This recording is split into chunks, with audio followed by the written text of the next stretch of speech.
آذان کا آغاز ہوا 1 ہجری 622 عیسوی کے بعد، ہجرت کے فوراً بعد، مقام مدینہ منورہ۔ یہ وہ وقت تھا جب اسلام ایک باقاعدہ معاشرہ بن رہا تھا۔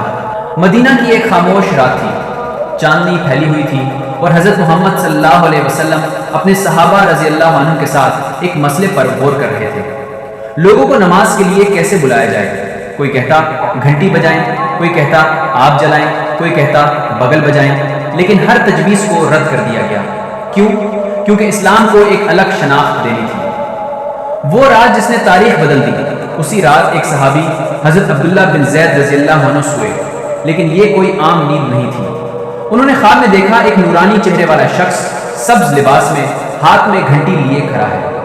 حضرت عبداللہ رضی اللہ عنہ نے کہا، یہ گھنٹی ہمیں دے دو، ہم نماز کے لیے استعمال کریں گے۔ وہ شخص مسکرایا اور بولا، کیا میں تمہیں اس سے بہتر چیز نہ بتاؤں؟ پھر اس نے ایسے الفاظ سکھائے جو قیامت تک گونجنے والے تھے۔ ایک اور حیران کن بات، صبح ہوتے ہی وہ دوڑتے ہوئے حضرت محمد صلی اللہ علیہ وسلم کے پاس پہنچے۔ آپ صلی اللہ علیہ وسلم نے فرمایا، یہ خواب سچا ہے۔ ابھی بات ختم ہی ہوئی تھی کہ دروازہ کھلا اور اندر آئے حضرت عمر بن خطاب رضی اللہ عنہ۔ انہوں نے کہا، یا رسول اللہ صلی اللہ علیہ وسلم، میں نے بھی یہی خواب دیکھا ہے۔ یہ سن کر سب حیران رہ گئے۔ دو مختلف لوگ، ایک ہی خواب، ایک ہی الفاظ۔ یہ محض اتفاق نہیں تھا، یہ اللہ کی طرف سے فیصلہ تھا، تاریخ کا سب سے پہلا اعلان۔ اب سوال تھا، یہ الفاظ دنیا کو کون سنائے گا؟ حضرت محمد صلی اللہ علیہ وسلم نے فرمایا، بلال کو بلاؤ۔ حضرت بلال حبشی رضی اللہ عنہ حاضر ہوئے۔ وہی بلال رضی اللہ عنہ جنہیں اسلام کی خاطر تپتے پتھروں پر لٹایا گیا، جنہوں نے عہد کہہ کر ایمان بچایا۔ آج وہی بلال رضی اللہ عنہ اسلام کی آواز بننے والے تھے۔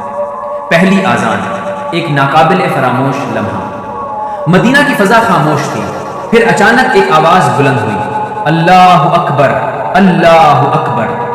یہ آواز آسمان سے ٹکرا کر پھیل گئی، دلوں میں اتر گئی، روحوں کو جگا گئی۔ لوگ اپنے گھروں سے نکل آئے، آنکھوں میں حیرت، دلوں میں سکون۔